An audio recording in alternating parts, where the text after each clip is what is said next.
Hi అండి అందరూ ఎలా ఉన్నారు? ఈరోజు నా స్టైల్‌లో చేపల పులుసు ఎలా తయారు చేయాలో చూద్దాం రండి. ముందుగా చేపలు తీసుకొని క్లీన్ చేసుకొని పక్కన పెట్టుకుందాము. ఒక గిన్నె తీసుకొని 100 గ్రాముల వరకు చింతపండు వేసుకోవాలి. చింతపండులో మనకు తెలియకుండా చాలా వరకు డస్ట్ ఉంటుందండి. ఇలా 2, 3 సార్లు చింతపండును కడుక్కొని చింతపండు మునిగే వరకు వాటర్ పోసుకొని పక్కన పెట్టుకుందాము. ముందుగా మనం చేపల కర్రీకి కావాల్సిన మసాలా తయారు చేసుకుందాము. ఒక మిక్సీ జార్ తీసుకోవాలి. 2 టేబుల్ స్పూన్ల వరకు జీలకర్ర వేసుకోవాలి. 2 టేబుల్ స్పూన్ల వరకు ధనియాలు వేసుకోవాలి. 1 టీ స్పూన్ వరకు మెంతులు వేసుకోవాలి. ఈ 3 మెత్తగా మిక్సీ పట్టుకోవాలి. ఇలా మిక్సీ పట్టుకున్న దానిలో ఒక 20 వరకు వెల్లుల్లి వేసుకోవాలి. ఇది కూడా మెత్తగా మిక్సీ పట్టుకోవాలి. ఇలా వీడియోలో చూపిస్తున్నట్టు మెత్తగా పట్టుకోవాలి. ఇలా పట్టుకున్న దాన్ని ఒక గిన్నెలోకి తీసుకొని పక్కన పెట్టుకుందాము. 2 టమాటాలను తీసుకోవాలి. చిన్న చిన్న ముక్కలుగా కట్ చేసుకొని అదే మిక్సీ జార్లో వేసుకొని టమాటా పేస్ట్ రెడీ చేసుకోవాలి. ఇలా రెడీ చేసుకున్న టమాటా పేస్ట్ని పక్కన పెట్టుకుందాము. స్టవ్ వెలిగించుకొని గిన్నె పెట్టుకోవాలి. చేపల కర్రీకి ఆయిల్ ఎక్కువ పడుతుంది. ఒక 3 టేబుల్ స్పూన్ల వరకు ఆయిల్ వేసుకోవాలి. ఆయిల్ వేడయ్యాక 4, 5 పచ్చిమిర్చిని ఇలా నిలువుగా కట్ చేసుకొని వేసుకోవాలి.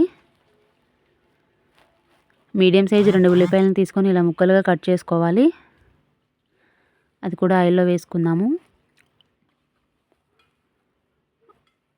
టమాటా ముక్కలని ఆయిల్లో 5 నిమిషాల వరకు మగ్గనియాలి. 2 రెమ్మల కరివేపాకు వేసుకోవాలి. ఒకసారి కలుపుకొని మనం ముందుగా రెడీ చేసుకున్న టమాటా పేస్ట్ వేసుకోవాలి.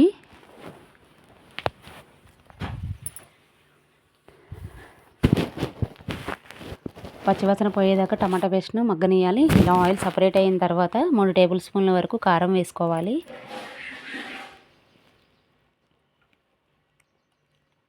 1 టీ స్పూన్ పసుపు వేసుకోవాలి.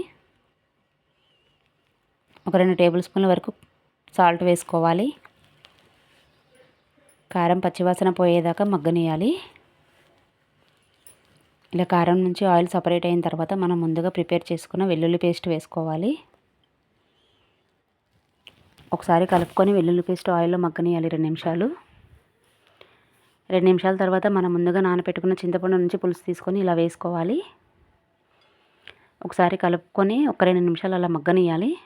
2 నిమిషాల తర్వాత కర్రీకి సరిపడినన్ని వాటర్ పోసుకోవాలి. ఇదే స్టేజ్లో ఒకసారి ఉప్పు కారం సరిపోయిందా లేదా అని చెక్ చేసుకోండి. నాకైతే పర్ఫెక్ట్గా సరిపోయింది. సరిపోకుంటే వేసుకోవచ్చు. ఇప్పుడు మూత పెట్టుకొని పులుసును మరగనిద్దాము. ఇలా పులుసు మరిగేటప్పుడు మనం ముందుగా క్లీన్ చేసి పెట్టుకున్న చేప ముక్కలు వేసుకోవాలి.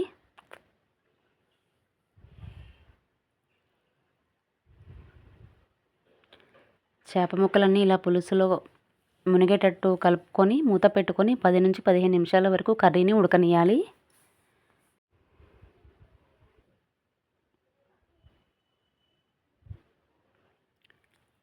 టెన్ మినిట్స్ తర్వాత కర్రీ ఇలా తయారైందండి.